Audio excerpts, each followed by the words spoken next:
elok itu adalah di slide B.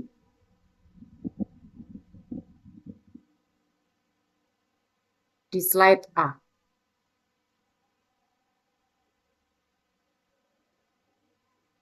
Oke, jadi mengingatkan apa yang pagi ya, kita sudah terima kasih untuk bergabung. Kemudian mengingatkan kuliah minggu lalu bahwa case kejadian pada munculnya penyakit pada udang itu skenarionya ada 4. Masih diingat ya. Skenario yang pertama itu pure karena lingkungan, kedua lingkungan plus bakteri oportunistik, ketiga itu ada patogen di situ tetapi tidak bermasalah patogennya, tapi stres lingkungan yang memicu patogennya itu menjadi aktif, dan yang keempat itu pure murni disebabkan karena infeksi patogen. Meskipun lingkungannya tidak bermasalah, tetapi uh, uh, apa patogennya itu yang memang murni untuk memunculkan perubahan yang ada di uh, udang sehingga memunculkan infeksi penyakit pada udang. Nah, gambar yang ini sebentar, saya munculkan ini. Oke.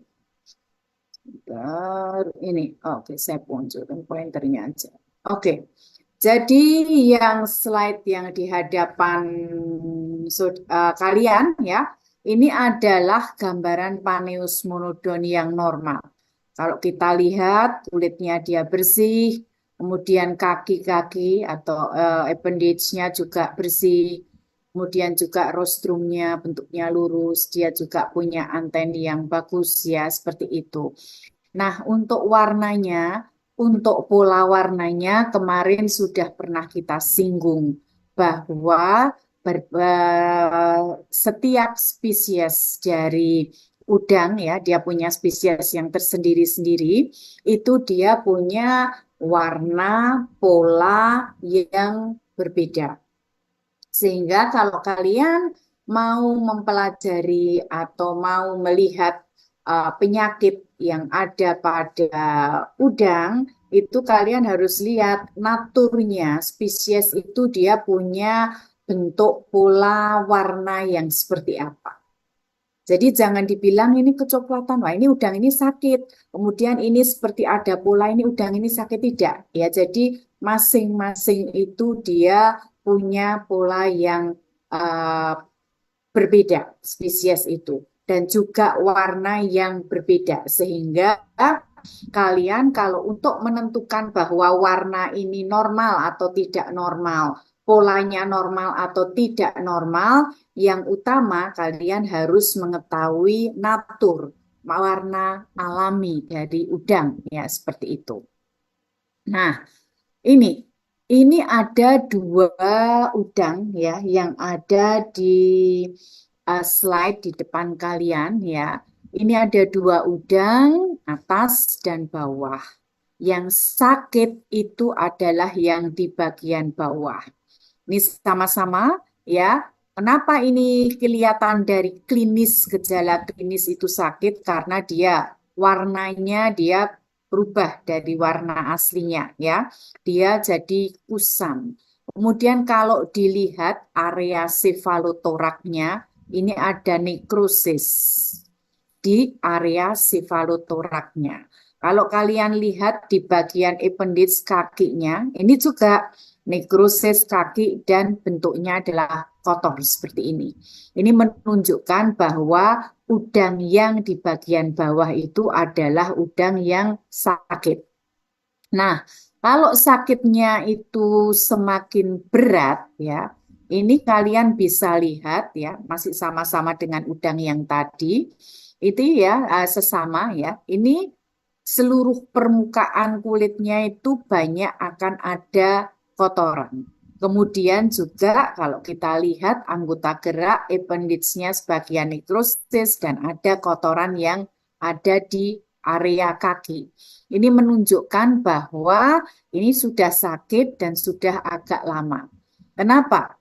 Kalau udang sakit itu dia menjadi kotor, kotoran menempel di permukaan tubuh dan menyebabkan nanti ada bakteri di situ, menyebabkan nekrosis ya pada kaki, anggota gerak maupun dari bagian sefalotorak. Karena udang yang sakit itu aktivitas berenangnya turun. Aktivitas udang berenang itu sekaligus dia untuk membersihkan diri. Kalau dia sakit, aktivitasnya turun, pembersihan dirinya juga kurang. Jadi semua yang ada di permukaan itu bisa nempel. Ya, seperti itu. Nempel di permukaan tubuh udang sehingga udangnya kelihatan kotor. Nah, ini contohnya eh, warna biru ini ya pada udang yang sakit juga itu ada warna biru seperti bulu-bulu itu ya. Itu adalah alga.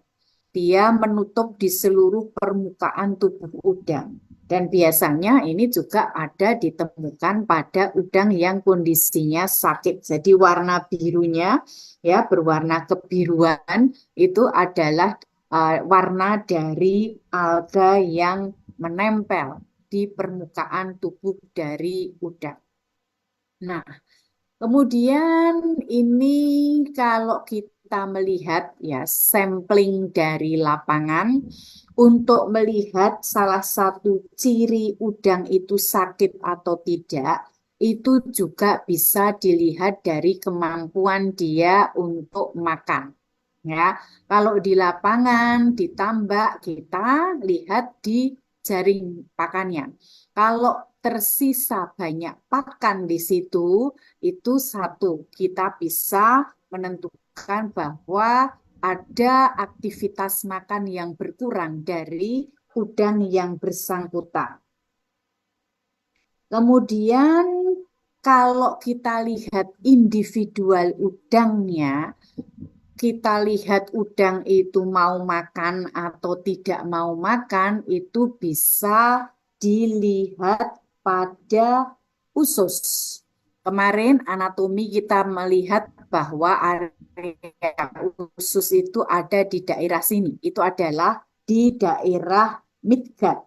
Ya, itu yang namanya di daerah midgut. Nah, dari dua udang ini, daerah midgutnya yang berisi ini ya, meluas, melebar, ini adalah yang di atas. Berarti aktivitas makan yang bagus itu ada udang di sebelah atas. Sementara ini midgutnya itu kempes, melepet, tidak berisi ya. Berarti udang yang di bawah itu dia kondisinya tidak makan. Midgut itu nanti kalau kamu mau masak udang, kemudian kamu potong punggungnya, kamu cukil keluar seperti apa item-item itu memanjang itu adalah bagian yang kita sebut sebagai midgut. Jadi kalau dia menunjukkan dia aktivitasnya makan bagus, ya midgutnya dia apa full penuh seperti ini. Tapi kalau dia tidak makan, sakit ya, ataupun ada sesuatu hal, itu midgutnya dia kosong. Jadi dia apa memipih ya, tidak berisi makanan. Selain juga bisa dicek dari kondisi sisa pakan yang ada di tambak.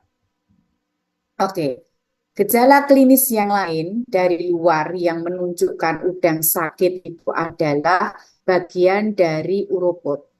Ini adalah nekrosis dari ekor. Ya, jadi pangkal ekornya itu nekrosis dan ada kebengkakan pada pangkal ekor. Nah, yang selanjutnya ya ini tidak terlalu jelas ya, jadi tidak terlalu jelas untuk gambarannya. Nah, ini juga memperlihatkan ya pada pangkal ekor di uropod ini tidak ada yang normal. Dari tiga ini tidak ada yang normal, yang agak normal lah yang sebelah kiri ya masih agak utuh, tapi ini sudah tidak utuh.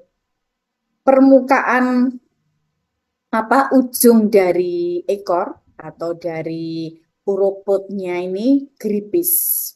gripis itu kalau bahasa Indonesianya, tetapi kalau bahasa patologinya itu kan ada nekrosis, ya, kematian dari dari ujung-ujung yang ada ujung-ujung pada ekor atau pada uruputnya. Biasanya kalau gripis itu ya atau nekrosis pada pangkal ekor atau bukan pangkal ekor ya, ini nekrosis pada ujung ekor dan kalau berat itu bisa melanjut sampai ke pangkal ekornya ya.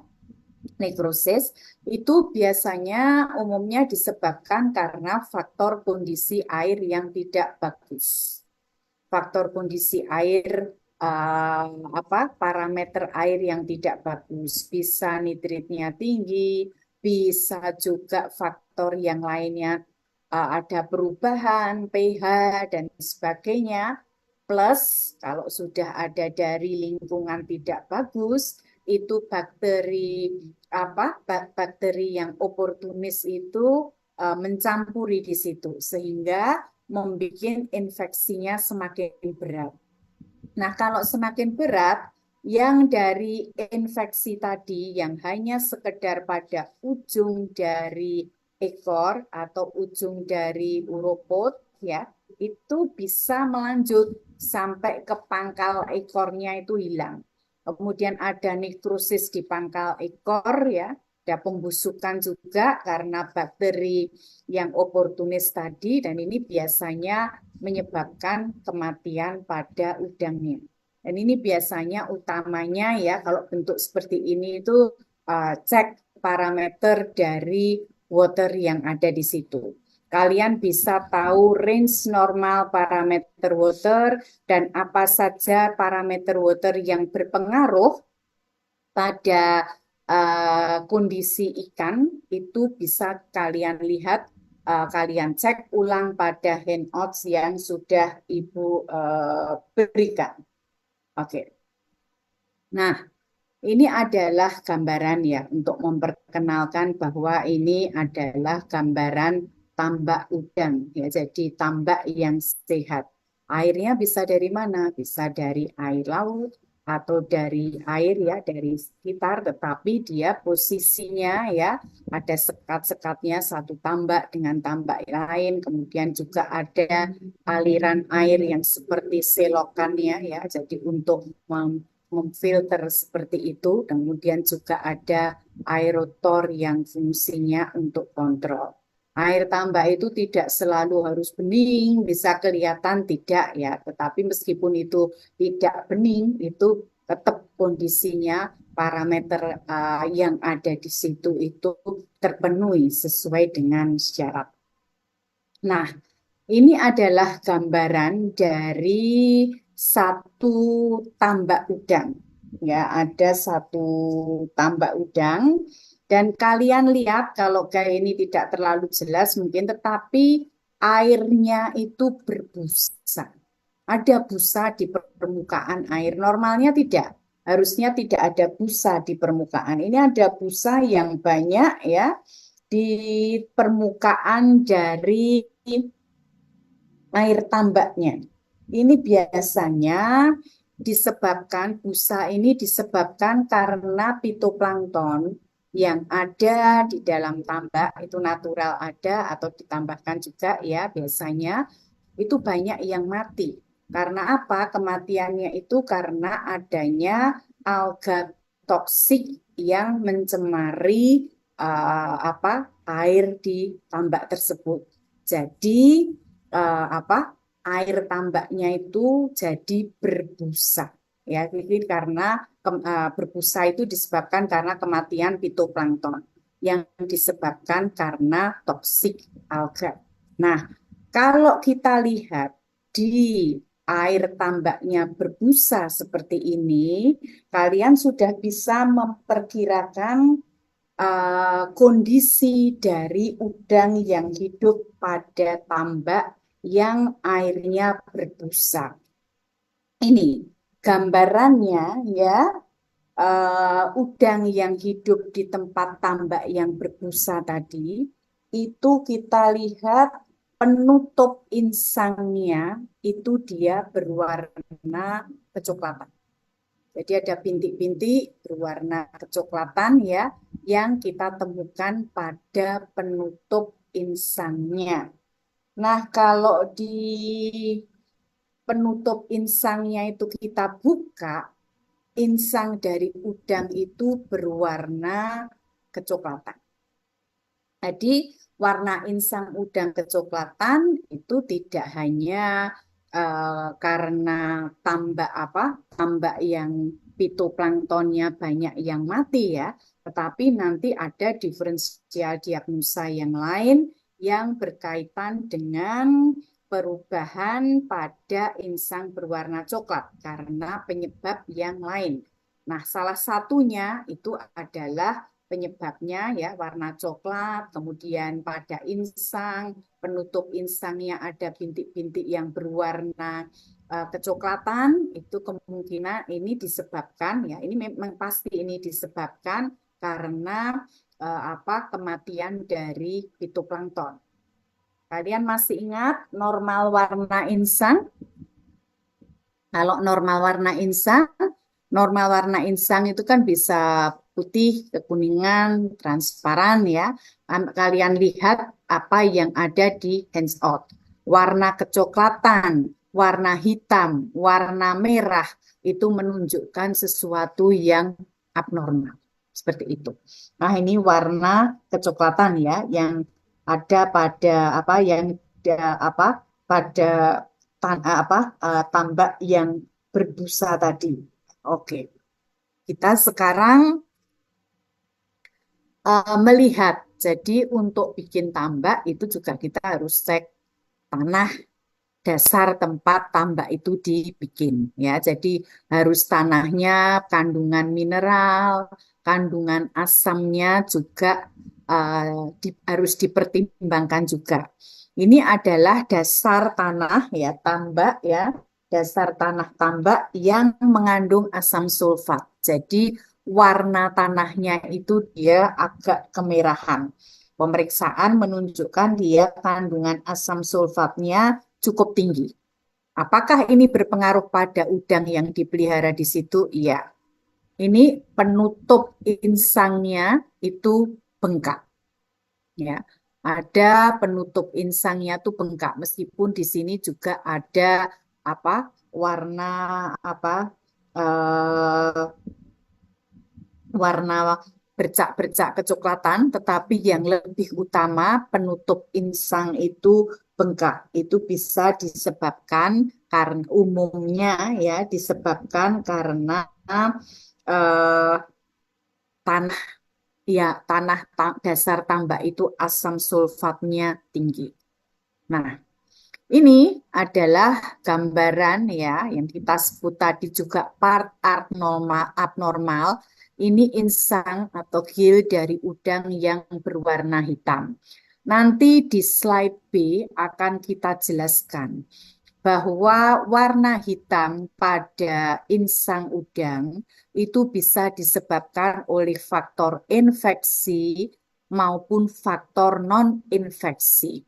Faktor infeksi misalnya infeksi jamur, bakteri tertentu ya, kemudian juga itu bisa menyebabkan insangnya berwarna hitam.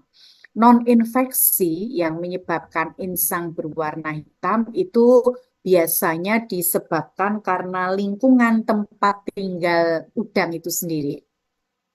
Misalnya tanah dasar tambaknya itu kotor, tidak pernah itu dibersihkan gitu ya. Antar periode itu tidak pernah dibalik, dibersihkan ya. Jadi tanah dasar tambaknya itu kotor. Kemudian juga ada tanahnya itu punya kandungan logam, misalnya ada kadmium di situ. Kemudian juga ada logam berat yang lain, itu juga menyebabkan warna insang itu menjadi hitam.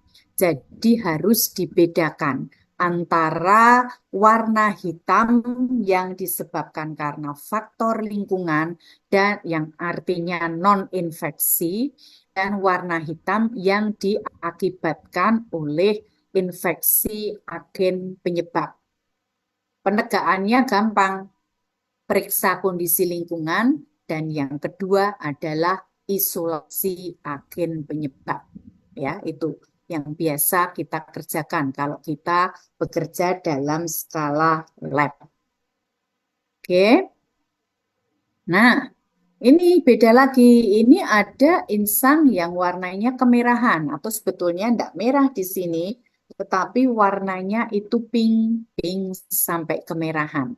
Kalau kita buka udang, nekropsi udang, kemudian kita lihat insangnya, kita temukan insang yang berwarna pink atau kemerahan seperti ini, kita sudah bisa menduga bahwa kemungkinan ini disebabkan karena faktor lingkungan, terutama apabila kadar oksigen terlarut pada satu kolam itu rendah. Jadi itu membuat perubahan klinis. Insangnya menjadi berwarna kemerahan, ya, itu seperti itu. Ya, ini untuk yang slide B, untuk yang slide A. Apakah ada pertanyaan dari paparan gejala klinis ya, paparan gejala klinis yang muncul pada udang ya, yang disebabkan kebanyakan di sini itu adalah karena faktor lingkungan dan secara umum disebabkan oleh infeksi bakteri. Jadi ini masih melanjutkan dari part hari Senin yang kemarin. Yang hari kemarin itu kan ada beberapa di slide paling belakang ya, beberapa abnormalitas yang sering diketemukan pada kulit ya, diketemukan pada apa karena perubahan ada perubahan warna, kemudian perubahan ukuran yang bervariasi yang semuanya itu mengarahkan pada kondisi udang itu sakit. Ini masih part dari tambahannya. Apakah ada pertanyaan atau sesuatu yang untuk klarifikasi berkaitan dengan gejala klinis yang masih sifatnya adalah general? Oke, saya tunggu. Ada yang tanya atau masih pada tidur? Izin bertanya, dokter. Sopo we? Saya Nisrina Nur Alia. Oke. Eh, izin bertanya mengenai warna dari insang tadi, dok. Kan tadi sudah dijelaskan bahwa ada hitam, merah, lalu juga eh, Kecoklatan. kecoklatan. Ya, Heeh. betul. Nah, eh, mau tanya aja, dok. Ini apakah memang benar-benar spesifik seperti itu? Kayak misal contohnya tadi yang warna merah itu kan karena faktor lingkungan seperti kadar oksigennya yang Mm-mm. rendah itu. Lalu untuk yang hitam itu kalau tidak salah karena ada infeksi dan non-infeksi. Nah, Mm-mm. apakah memang spesifik biasanya karena faktor-faktornya seperti itu, Dok? Terima kasih. Mm-mm. Gini nih Srina, jadi kalau kita di lapangan ya, ada case, ada kasus di lapangan, kita harus turun di lapangan, kemudian kita lakukan nekropsi ya, kita lakukan nekropsi, kita menemukan, oh ya, warna warna itunya, insangnya tuh kemerahan, pink. Kita langsung minta aja cek ya, cek parameter airnya.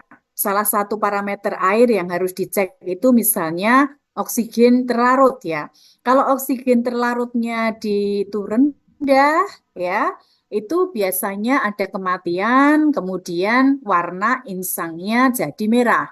Tapi itu nanti kalau oksigennya dikembalikan semua sesuai dengan parameter yang harusnya untuk udang, itu akan back to normal. Sehingga kita kalau di lapangan itu tidak hanya diam, oh ya merah itu harus oksigen terlalu tidak. Kita juga ambil sampel yang untuk identifikasi. Misalnya apa ya kemungkinan ada agen penyebab yang lain. Yang contohnya tadi, misalnya ya ada warna hitam. Ada warna hitam itu kan kemungkinan ada faktor infeksi dan faktor yang non-infeksi. Nah, kita kalau non infeksinya lebih ke arah lingkungan. Jadi cek dulu lingkungannya. Kalau semua lingkungannya bagus, tidak ada logam berat di situ di air, kemudian juga tidak ada tanahnya kotor dan sebagainya, ambil sampel dari insang tersebut untuk isolasi identifikasi agen. Ya, apa nanti ketemunya? Dia bisa jamur, bisa bakteri, atau bisa yang lainnya. Jadi tetap penegakan diagnosa itu tetap jadi klinis yang ada di klinis, yang ada di lesi makroskopis ini adalah untuk mengarahkan kita menemukan agen penyebabnya. Jadi semakin dari klinis atau semakin dari lesi makroskopisnya itu kita terdata bagus, itu kita akan semakin mudah untuk mengarahkan menentukan agen penyebab. Agen penyebab itu kan bisa infeksi dan bisa yang sifatnya non-infeksi. Gitu, Nisrina. Oke. Jadi terima kasih banyak dok. Ada lagi? Banyak loh yang bisa dipertanyakan di sini.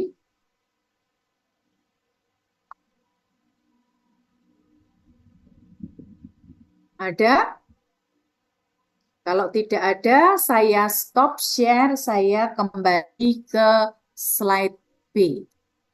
Menghadapi slide B kan masing-masing. Slide-nya sudah ada atau sudah tak kirim? Oke, kita masuk slide B.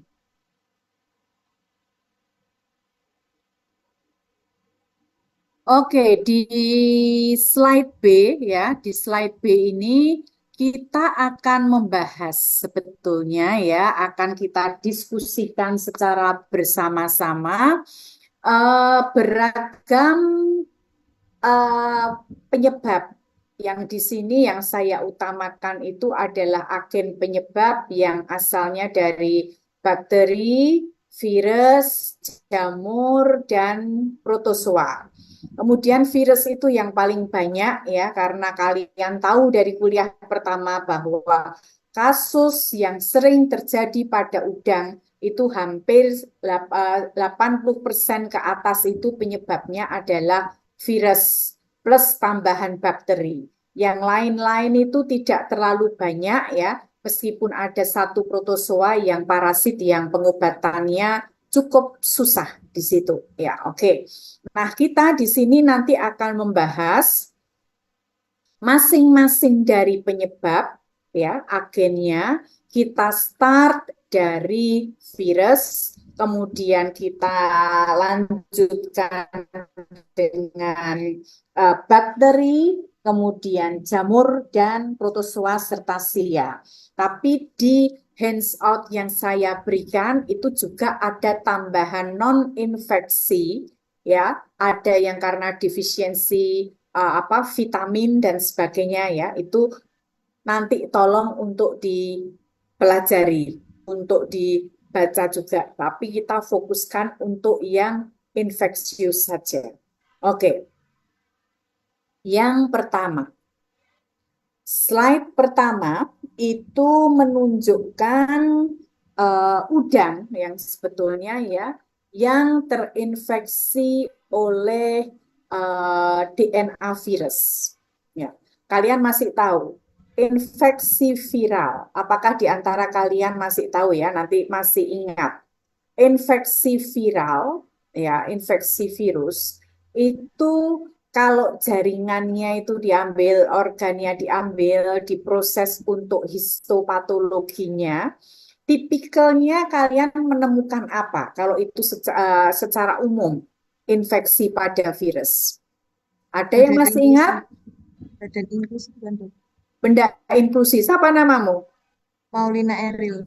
Rina Eri, makasih ya Rina. Oke, ada benda inklusi ya. Oke, kita start dari pertama. Jadi slide pertama ini menunjukkan sebetulnya udang yang terinfeksi oleh virus DNA yang namanya IHHNV atau yang kita sebut infectious hypodermal and hematopoietic necrosis. Jadi infeksinya ini terjadi di daerah hipodermis dan hematopoietik, sistem dari udangnya. Tipikalnya pada udang yang terkena, kalau secara lesi makroskopis atau klinis, itu terlihat adanya yang kita sebut sebagai white to buff color. Ya, ini ya tanda panah ini white to buff color yang kita temukan pada abdominal cuticula. Jadi abdominal cuticulanya itu terdapat seperti garis-garis ini ya, yang berwarna white to buff. Jadi warnanya apa? Putih ya pada bagian apa kutikular, abdominal kutikular. Ya, seperti itu. Itu lesi makroskopis yang biasa kita temukan pada udang yang terinfeksi IHNV atau infectious hypodermal and hematopoietic necrosis. Tipikal yang kedua, rostrum yang kalian lihat di depan itu, rostrum itu kan lurus gitu. Tapi ini rostrumnya bend, sehingga kita menyebutkan sebagai band rostrum. Ya, selain ada band rostrum, ya, itu udang yang terinfeksi IHHNV itu pada segmen abdomen yang 1, 2, 3, 4, 5, 6. Segmen abdomen yang keenam itu dia mengalami abnormalitas bentuk. Jadi kalau di dalam apa dalam uh, suatu apa farm udang ya kita temukan adanya udang-udang ya dengan gejala klinis kutikulanya ada white to buff color ya kelihatan. Kemudian ada band rostrum, segmen abdomen yang keenam itu dia mengalami deformity atau mengalami abnormalitas. Dan kadang-kadang juga ditemukan udang yang seumuran tetapi dengan ukuran yang berbeda-beda. Jadi ukurannya harusnya udang seukuran itu punya ukuran X ya. Ini ukurannya bisa setengah X atau seperempat X. Jadi udangnya itu agak apa ya, agak kayak run ya. Jadi apa apa itu ukurannya lebih kecil dari ukuran yang normal. Bisa separuhnya, bisa seperempatnya, padahal umurnya sama. Jadi kalau dalam tebaran seperti itu kita menyebutkan sebagai ranti atau apa ya, udangnya itu eh, kalau istilahnya itu duh, lupa saya. Kalau di manusia itu di bayi-bayi itu apa namanya yang kayak stunting gitu. Jadi dia ukurannya itu hanya seperempat atau setengah dari udang yang umurannya sama. Kalau menemukan bentuk seperti itu kita atau menemukan lesi makroskopis seperti itu, kita lebih mengarahkan pada uh, infeksius hepatopankreas hipodermal hematopoietic necrosis ya infeksius hipodermal hematopoietic necrosis ya itu punya ciri seperti itu. Nah karena tadi udangnya itu ukurannya juga uh, lebih kecil dari ukuran udang normal ya. Kemudian padahal seumuran, kemudian juga ada deformitas, abnormalitas pada rostrum dan abnormalitas pada bagian dari segmen abdomen yang keenam, maka di beberapa buku itu disebutkan sebagai run deformity syndrome. Jadi sindrom ya yang berkaitan dengan abnormalitas dan ukuran tadi yang apa ukurannya jauh lebih kecil, run deformity syndrome. Ya, itu adalah cirinya. Nah, kembali lagi karena dia adalah infeksi virus, kalau kutikelnya yang berwarna white buff tadi diproses, itu akan ditemukan seperti pada tanda panah ya, itu adalah inclusive body. Inclusive body-nya itu intranuklear eosinofili. Taunya intranuklear karena apa? Ini ada cincin yang mengelilingi ini ya, yang kita sebut sebagai marginasi kromatin. Kemudian ada kayak lingkaran putih di sekitarnya, ada hulunya.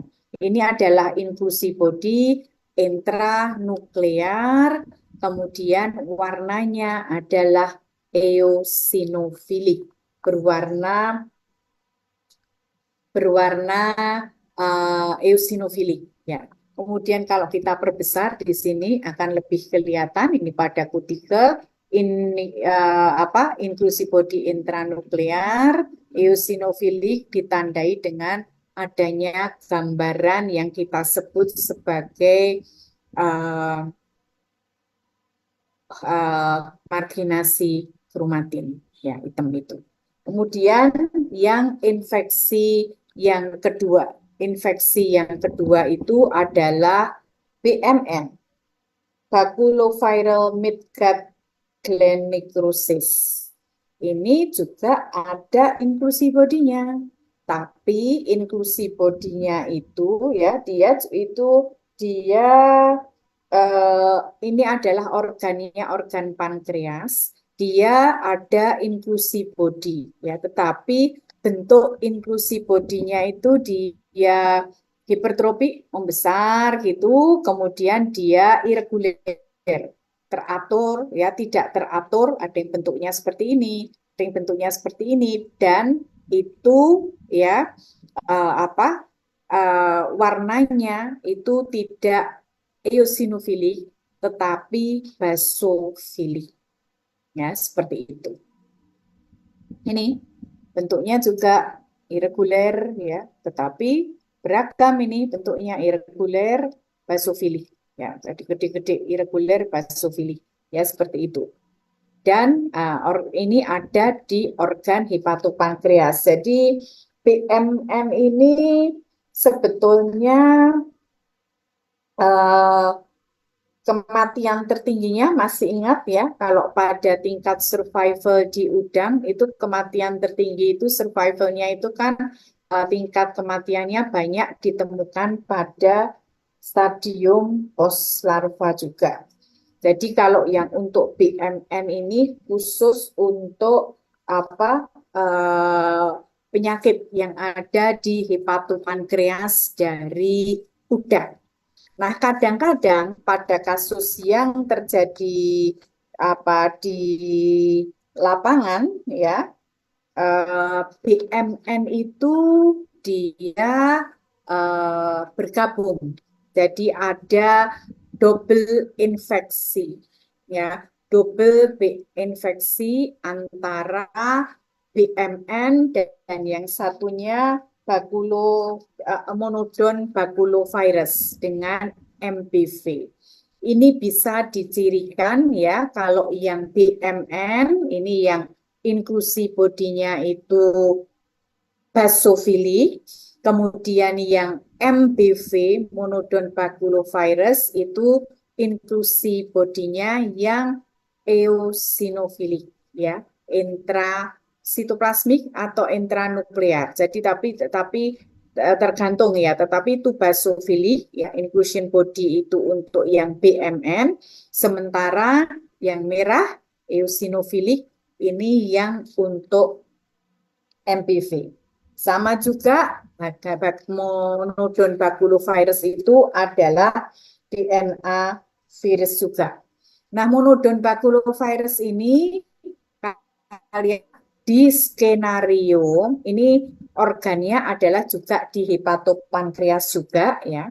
Kemudian uh, masih ingat kalau untuk skenario terjadinya penyakit pada udang, monodon baculovirus ya yang inklusi bodinya itu pink ini ya itu normal ditemukan di udang. Banyak sekali udang itu kalau kita lakukan pemeriksaan ya, kita lakukan misalnya isolasi, identifikasi dari virusnya itu ketemu monodon baculovirus. Tapi kolam itu kolamnya sehat. Jadi udangnya tidak tampak menunjukkan sakit, tetapi dia sebetulnya membawa MPV itu. Dan MPV itu bisa menjadi masalah memunculkan penyakit pada udang apabila lingkungan tempat hidup dari udang tersebut terganggu. Ya, ini khas yang biasanya kita temukan pada kasus MPV. Ya, seperti itu. Inklusi body itu bisa di hepatopankreas kalau pada kasus MPV atau juga pada midgut. Jadi selain di hepatopankreas, dia juga bisa pada midgut. Bentuk dari inclusion bodinya ya itu bisa yang Swiss ya biasanya single atau multiple tapi dia bisa punya bentuk yang Swiss. Ini kita lanjutkan ke MPV ya. Ini inklusi bodinya, jadi dia intrasitoplasmik eosinofilik ya. Kemudian juga dia bisa single seperti yang di depan ini satu-satu, tetapi dia juga bisa multiple dalam satu sel. Ini adalah potongan histo dari gut dari midgut ya. Jadi ini selnya jadi inti selnya, kemudian dia ada di di di di sitoplasma dari selnya jadi seperti ini. Jadi eosinofilik bisa dia single, bisa multiple, tetapi bentuknya spherisch. Yang bentuknya spherisch tadi, yang satunya lagi tadi IHHNV itu juga spherisch, tetapi dia hanya terbatas di area kutikula. Kalau yang monodon baculovirus dia bisa di hepatopankreas dan bisa di daerah midgut. Kalau yang PMN itu ada di hepatopankreas biasanya seperti itu. Nah, kemudian juga selain MPV ya, itu ada virus lain yang kita sebut sebagai baculovirus penai.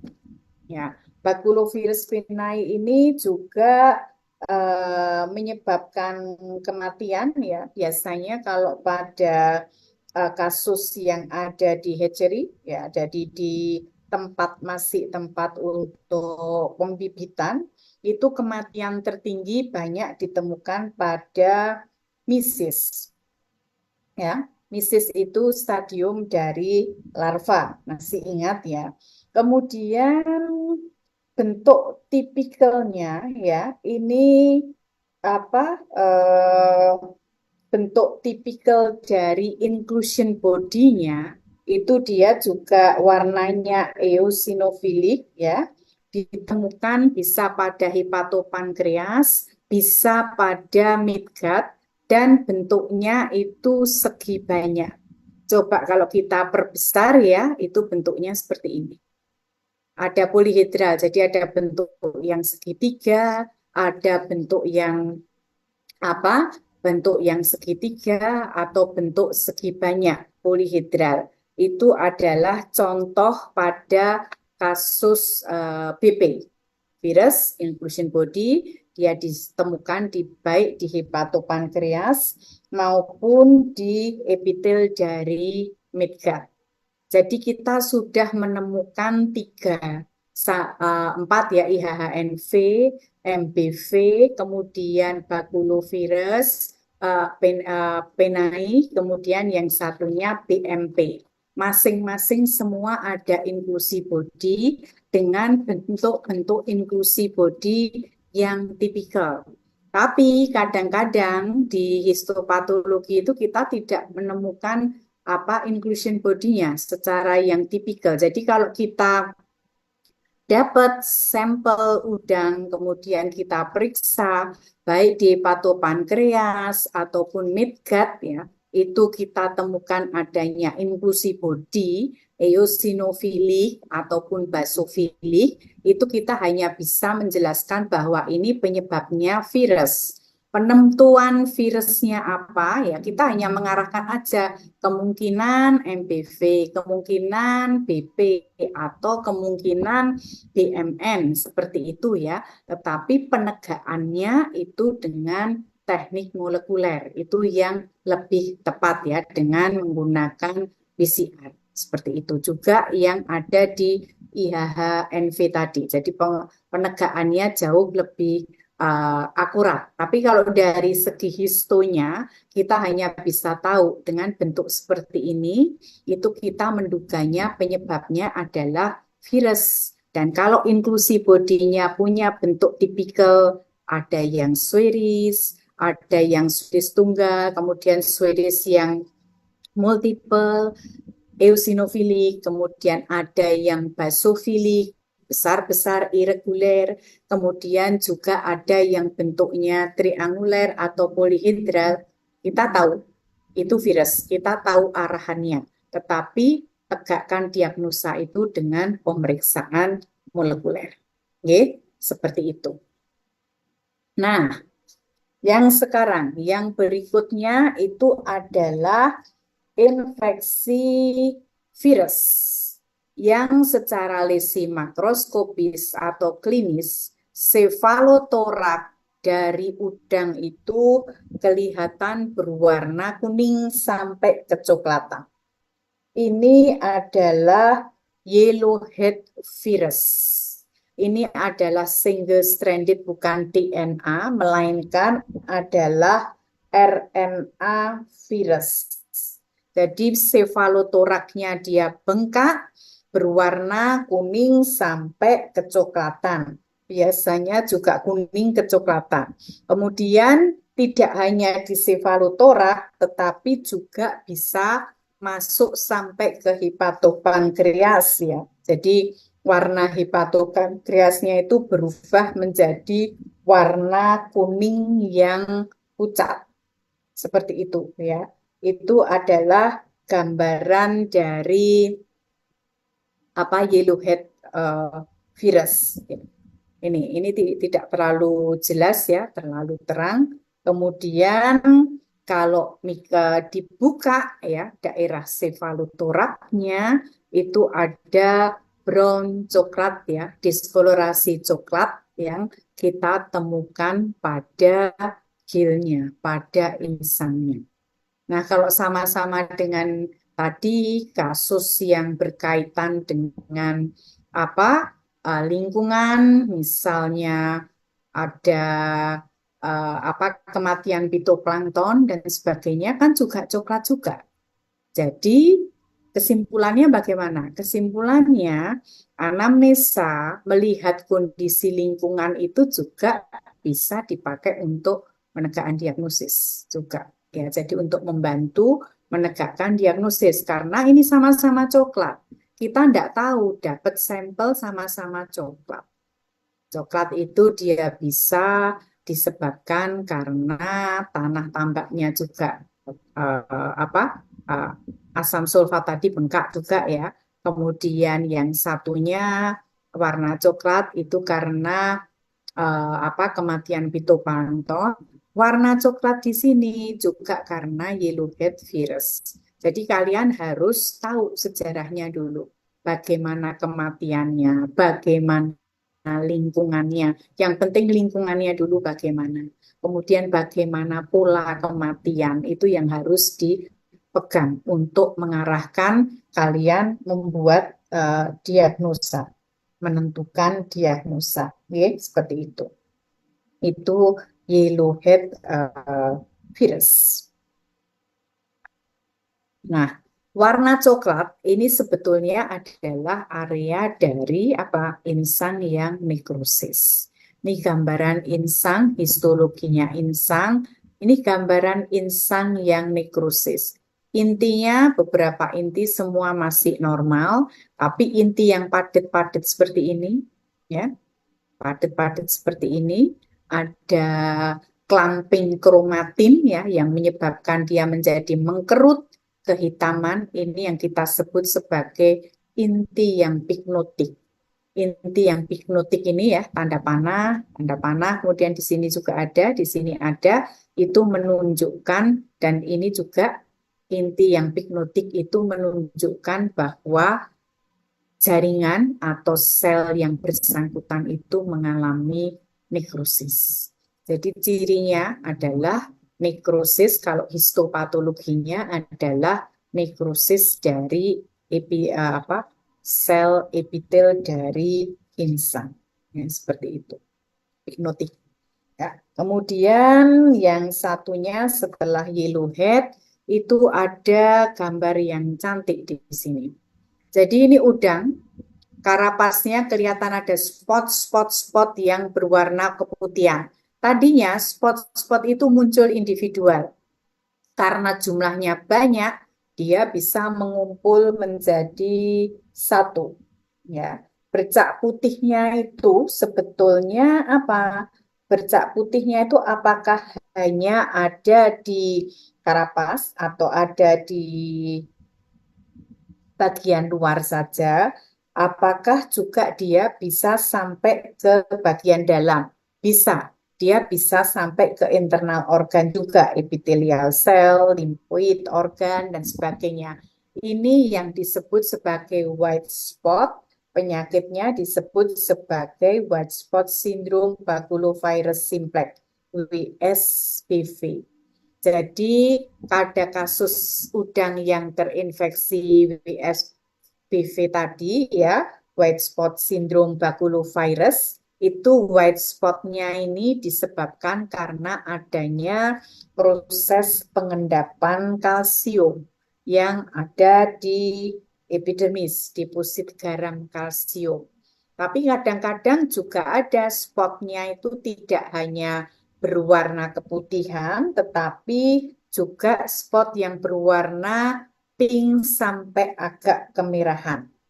Pink sampai merah kecoklatan ya. Yang biasanya itu karena perluasan dari kromofor. Jadi pada kasus white spot itu tidak hanya dia spotnya berwarna putih, tapi kadang-kadang pink sampai reddish brown ya. Jadi brown kemerahan gitu ya, karena berkaitan dengan kromatofor, pembentukan dari kromatofor.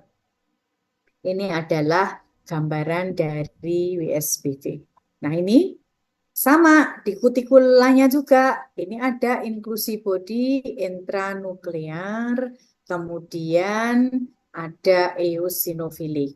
Nah, kalau ini kita dapat sampel seperti ini, kutikulanya ada perubahan seperti ini, tanpa peternak atau klien itu menyebutkan ke kita sejarahnya, misalnya lesi grossnya yang lain seperti apa, kita tahu ini virus. Tetapi ini masih mix, virus yang mana? IHHNV juga di kutikulnya juga sama. Kemudian di white spot juga sama, intrasitoplasmic eosinophilic. Jadi kita hanya bisa menyebutkan bahwa ini infeksi virus karena ada inklusi body. Dugaannya kalau kutikulnya sama kena kemungkinan white spot, kemungkinan IHHNV. Penegaan diagnosanya uji molekuler dengan PCR. Ya, itu dengan menggunakan primer yang untuk IHHNV dan primer yang untuk white spot. Mana nanti yang positif? Kalau yang positif white spot ya white spot. Ya, seperti itu. Tapi dari patologi, dari bacaan patologi kita hanya bisa mengarahkan. Nah, ini virus, dugaannya virusnya ini dan ini. Penegaannya pemeriksaan molekuler. Ya, ini yang dari awal tadi Ibu maksudkan ya, bahwa penting itu diferensial diagnosa, kemudian juga lesi makroskopis yang lengkap, anamnesis yang lengkap itu bisa mempermudah kita mengarahkan penyebab penyakitnya. Oke, itu yang kita sebut sebagai white spot. Nah, kemudian ini ada infeksi yang lain ya, yaitu yang kita sebut sebagai Taura virus. Taura sindrom virus. Udang yang terinfeksi Taura sindrom virus atau TVS, TSV, ini area dari ekor uroputnya itu dia berwarna kemerahan. Selain berwarna kemerahan, bagian ekor itu dia melebar, membuka gitu, sehingga bentuknya itu seperti kipas. Ya, jadi seperti fan, ya, sehingga seperti fan atau seperti kipas. Ini adalah RNA virus juga, ya, dan apa? Eh, Selain warna kemerahan, ya, dia di bagian dari ekor uroput, ya, dia juga menyebabkan uroputnya itu melebar, jadi bentuknya seperti fan, sehingga kita menyebutkan sebagai apa tail fan discoloration. Jadi apa apa ekornya itu berbentuk seperti kipas dan warna diskolorasi yang warnanya kemerahan. Ya, itu infeksi Taura virus. Untuk mengulang yang berkaitan dengan proses ekdisis pada kuliah yang pertama, ya kita tahu kan ekdisis menyilih atau molting, ya. Jadi Taura virus dan yang satunya tadi yang kita sebutkan sebelum Taura virus, white spot tadi, itu menggunakan kesempatan udang pada saat udang itu molting atau udang itu ekdisis ya untuk dia menginfeksi. Jadi hanya ada dua ya yang sering menggunakan udang itu pada saat molting atau ekdisis itu dari bagian patogenesis untuk memunculkan penyakit itu adalah Taura virus dan white spot virus. Ya, seperti itu.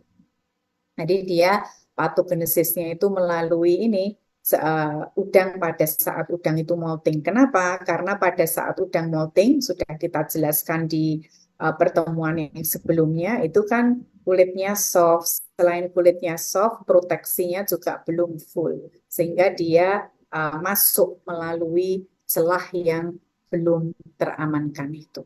Oke, itu yang kita sebut sebagai Taura virus. Nah, kita berubah menjadi ke bakteri. Bakteri, ini bakteri yang pertama itu adalah vibriosis. Vibriosis itu disebabkan oleh bakteri Vibrio parahemolyticus. Ini dia akan menyebabkan nekrosis juga pada appendix, anggota gerak, kemudian semua organ dalam, dan warna hitam ini sebetulnya menunjukkan adanya warna melanisasi hitam itu menunjukkan adanya kolonisasi bakteri. Dia tidak hanya di organ dalam di abdomen, di sefalotorak ya, tetapi juga di part dari abdomennya juga. Dan warna hitam ini adalah kolonisasi dari bakteri dengan pewarnaan fluoresen. Ini adalah Vibrio parahemolyticus. Dia kalau pada larva terinfeksi Vibrio parahemolyticus 100% itu menyebabkan kematian. Ya. Nah, ini kalau di histonya ya itu ada di kutikel dari usofagus. Koloninya ya terkolonisasi di kutikel dari usofagus. Ini gambaran dari histonya. Jadi dia ada tidak hanya di sefalotorak tetapi juga di apa tidak hanya di sefalotorak atau di appendage ya anggota gerak tetapi juga di internal organ. terutama di usofagus ya. Dia untuk apa untuk kolonisasi dari bakteri yang bersangkutan. Yang berikutnya, ini adalah udang, ini cefalotoraknya, segmen abdomen satu, ini berarti segmen abdomen yang kedua. Ini ada warna melanisasi nodul, black brown nodul yang ada di segmen abdomen yang kedua. Ini pada kasus udang yang terinfeksi Mycobacterium. Mycobacterium yang biasa menginfeksi pada udang itu adalah Mycobacterium marinum, fortuitum, dan beberapa sebagainya ya, Mycobacterium marinum ya, itu bisa menyebabkan shrimp tuberculosis ya. Jadi tuberkulosis TBC itu tidak hanya pada mamal, tetapi juga tidak pada unggas ya, tetapi juga pada apa Rosacea ini pada udang seperti itu. Kemudian selain ada black nodule ya, melanisasi nodul pada segmen abdomen kedua, ini juga ditemukan kalau kita buka daging udangnya juga ada spot yang berwarna coklat. Nah, kecoklatan seperti itu. Ototnya berwarna kecoklatan. Kalau dari otot yang berwarna kecoklatan ini kita warnai pakai pewarna yang kita sebut sebagai PAS, periodic acid shift, atau pewarna yang bukan PAS tetapi pewarna tahan asam, Snell-Nielsen ya, itu akan secara mikroskopis kita tahu bahwa TBC itu kan radangnya radang granulomatus ya. Biru, yang biru-biru ini adalah bakterial klamnya. Kemudian yang coklat itu adalah zona melanisasi atau zona nekrosisnya. Ya, sama. Dia bentuknya adalah radang granulomatus. Ya. Kemudian kalau dengan pewarnaan tahan asam, bakterinya itu akan kelihatan berwarna biru. Klam-klam berwarna biru ini. Nah, warna biru klam. Ya, seperti itu. Ini bakteri apa? Gambaran dari tuberkulosis yang kita temukan pada udang. Ya. Kalau eh, pada kasus tuberkulosis itu bagai pada udang ya, ataupun pada mamalia, ataupun pada unggas ya, itu atau pada mamalia ya. Kemudian juga pada ikan itu juga ada tuberkulosis, itu dia sifatnya adalah zoonosis. Jadi bisa menular ke manusia, ya, menular manusia. Penularan tertinggi itu biasanya terjadi pada orang-orang yang packing, yang mengemas udang, kontak langsung dengan udang yang terinfeksi. Biasanya nanti akan menyebabkan apa? Granulum pada kulit dari orang ya, pada karena tertular dan itu susah untuk disembuhkan. Granulumnya itu yang disebabkan karena Mycobacterium. Oke. Kemudian yang selanjutnya adalah infeksi jamur. Nah, infeksi jamur pada udang itu dibedakan menjadi dua. Dia infeksi jamur yang menyerang larva dan infeksi jamur yang menyerang pada udang dewasa. Penyebabnya berbeda. Yang menyebabkan infeksi pada larva seperti gambar di depan ini ya, itu penyebabnya adalah Langanidium species atau Cirolpidium species ya. Itu gambar ini ya, tanda panah itu menunjukkan adanya miselium dari Langanidium pada ini potongan dari larva udang. Kalau kita perbesar ini ya, dari apa miselium dari Langanidiumnya ini juga ditemukan pada area anggota gerak dari larva udang. Ya, seperti itu. Nah, ini kalau pada larva udang penyebabnya Langanidium atau Xylobidium. Namun kalau pada udang dewasa penyebabnya adalah Fusarium, Fusarium solani. Nah, penyakit jamur pada udang dewasa itu dia menyebabkan perubahan klinis, adanya outgrowth protursio ya pada segmen abdomen ini satu, dua, ini tiga. Di antara segmen abdomen satu dan tiga, di antara segmen abdomen 2 dan 3 itu ada penonjolan berwarna melanisasi coklat kehitaman pada daerah abdomen ya, pada daerah abdomen, pada segmen abdomen antara kedua dan ketiga. Ini warnanya kehitaman. Selain itu juga kalau itu berat, seluruh tubuh udang itu berwarna kehitaman. Mulai dari sefalotorak, abdomen, sampai ke uruputnya, ya anggota gerak itu semua berwarna kehitaman. Kemudian kalau kita buka insangnya, itu dia akan ada warna kehitaman pada insangnya. Sehingga dengan perubahan ada warna hitam pada insang, itu beberapa orang menyebutkan fusarium disease ya. Fusarium disease atau fusariosis itu kita sebut sebagai black gill disease. Jadi bisa disebut fusariosis, bisa disebut fusarium disease karena penyebabnya fusarium, atau orang menyebutkan sebagai black gill disease. Warnanya, insangnya sama-sama hitam. Kalau cuma ketemu insang sama-sama hitam, kita harus hati-hati ya. Jadi kita akan ada DD-nya yang dengan penyebab yang lain.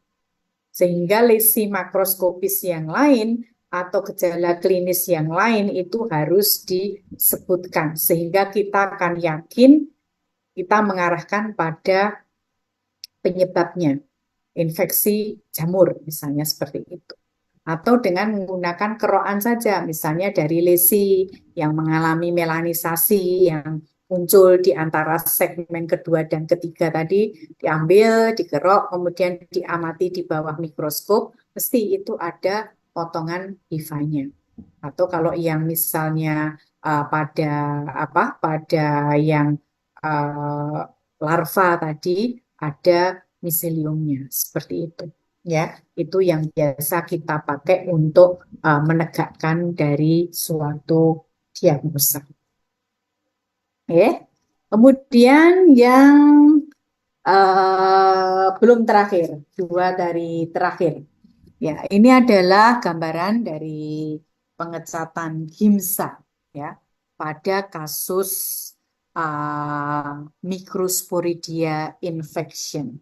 Microsporidia infection ini disebabkan oleh agen ya protozoa yang namanya Nosema nelsoni.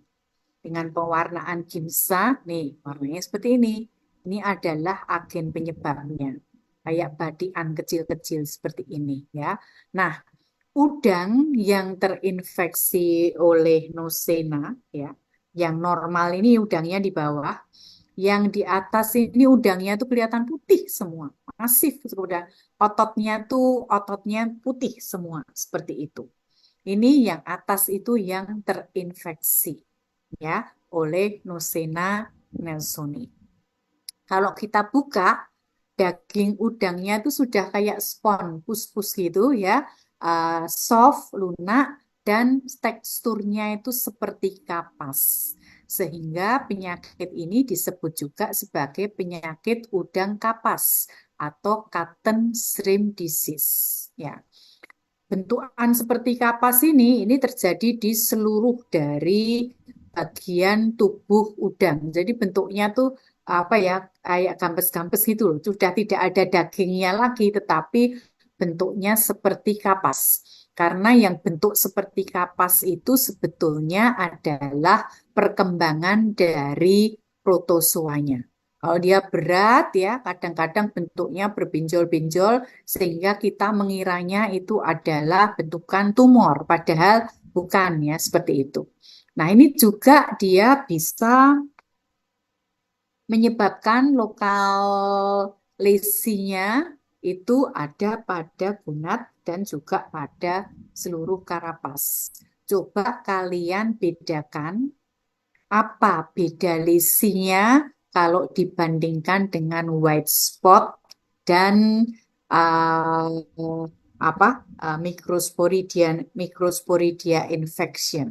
Sama-sama sama-sama putih di situ. Kalau yang white spot itu kelihatan dia spotnya terpisah-pisah dan dia berupa kalau lesi makroskopis itu kita pegang dia kalkarius. Jadi bentuknya tuh seperti apa? Kalsium, garang kalsium. Tetapi kalau yang microsporidia infection dia bentuknya itu soft seperti kapas. Meskipun dia sama-sama putih di situ. Nah, ini kalau dari dagingnya yang sudah apa berubah jadi kapas tadi, kita ambil ya, kemudian kita proses. Bagian yang merah ini adalah bagian otot udangnya yang masih tersisa. Sebagian besar otot udangnya sudah digantikan dengan stadium dari protozoanya, yaitu Nosema nelsoni. Ini pada potongan sagital dari otot abdomen. Jadi potong melintang, kemudian kita proses. Yang masih berupa daging itu yang di luar ini, yang di luar atas bawah.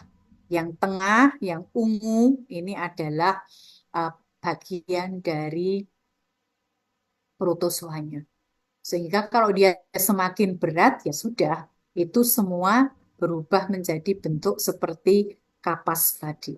Itu otomatis ya udangnya sudah mati ya, karena semua organnya itu apa di replace, digantikan oleh parasit. Ya, ini memang murni pure patogen ya. Kalau dari skenario dia tidak butuh skenario 1, 2, 3 ya, tetapi dia langsung yang keempat, murni penyebabnya adalah patogen.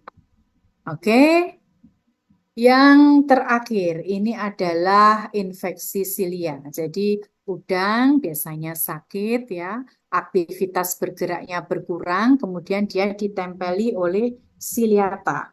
Siliata yang biasa menempel ini menyebabkan permukaan tubuh udang seperti ada bulunya, tetapi bukan biru.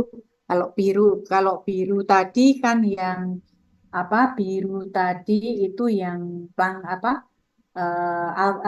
Alga ya. Tetapi kalau yang ini, kalau yang silia ya seperti bulu-bulu berwarna putih, putih kekuningan atau putih off seperti itu. Ini namanya silia, namanya adalah zootamnium.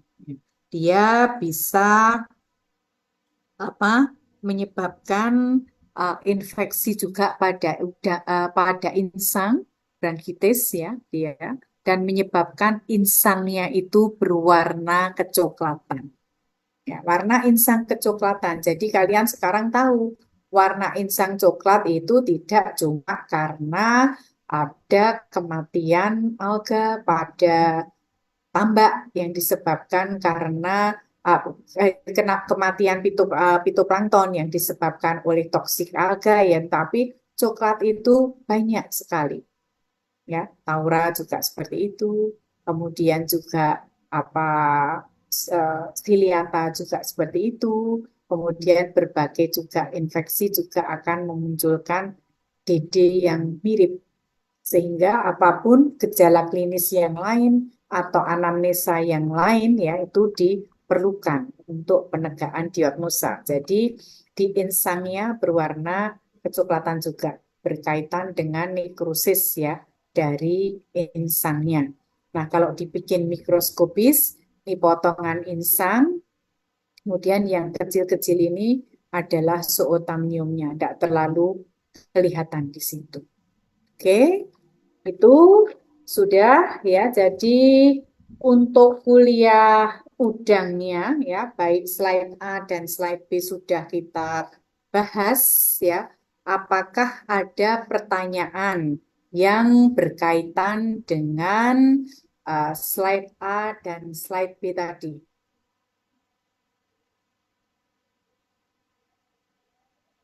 Dok, saya izin bertanya. Apa?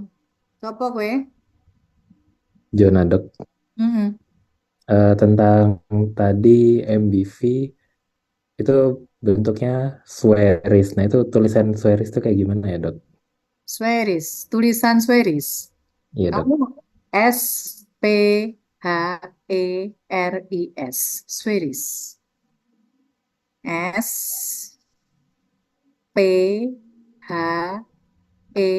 Sweris. Sweris. Oke, terima kasih, Dok. Eh, belum pernah dengar Sweris. Belum, Dok. Oke. Apalagi?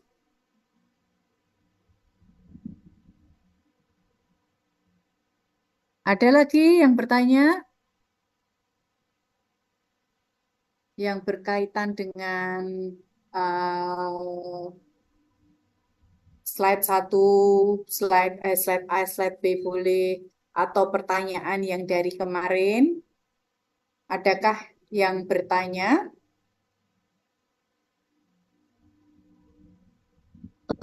Dok, saya Diva izin bertanya untuk yang tadi biasanya double infection yang bareng sama MBV itu MBV, nama virusnya apa ya, Dok? nama BMN, BMN. BMN, Oh, Baculomygat, Baculomygat, ya, Baculomygat virus, BMN, Baculomygat glenecrucis, BMN. Yang inclusion bodinya tadi warnanya basofilik, tetapi dia irregular, besar-besar. Ya, itu biasanya mix infeksi dengan MPV. Oke, ada lagi makasih, pertanyaan? Dok. Mm-mm. Ada lagi? Adakah yang masih mau absen? Ada Masih dok, masih mau absen dok. mau absen? Tak share absennya sekarang ya.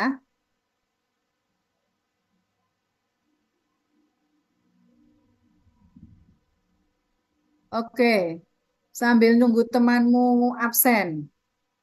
Siapa yang akan bertanya lagi?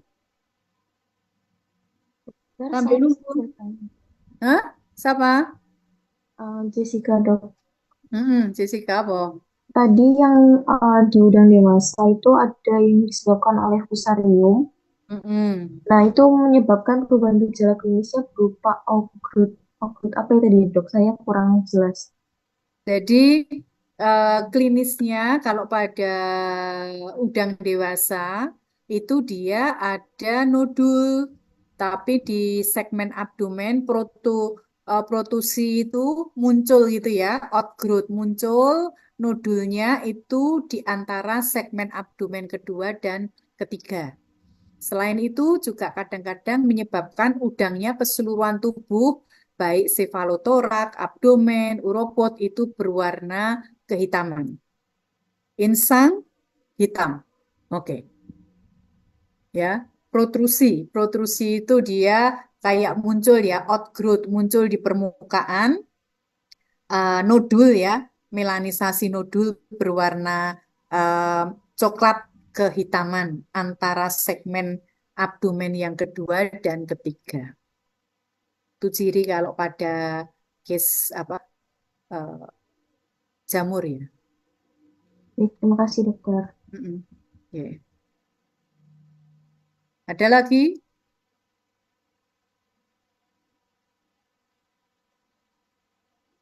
yang protrusi tadi apa jamur toh? Iya dokter. Iya. Oke. Ada lagi? Banyak loh yang masih bisa ditanyakan.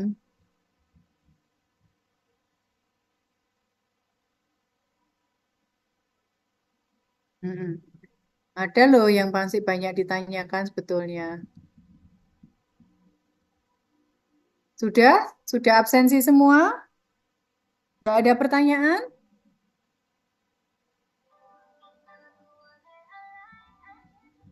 Sudah absen semua ya? Kalau sudah absen semua, absensinya saya kunci ya. Nanti kalau ada yang belum absen, kabari Ibu di lab nanti tak bikinkan tanda tangan biar kamu bisa absensi. Ya, absensinya saya akhiri.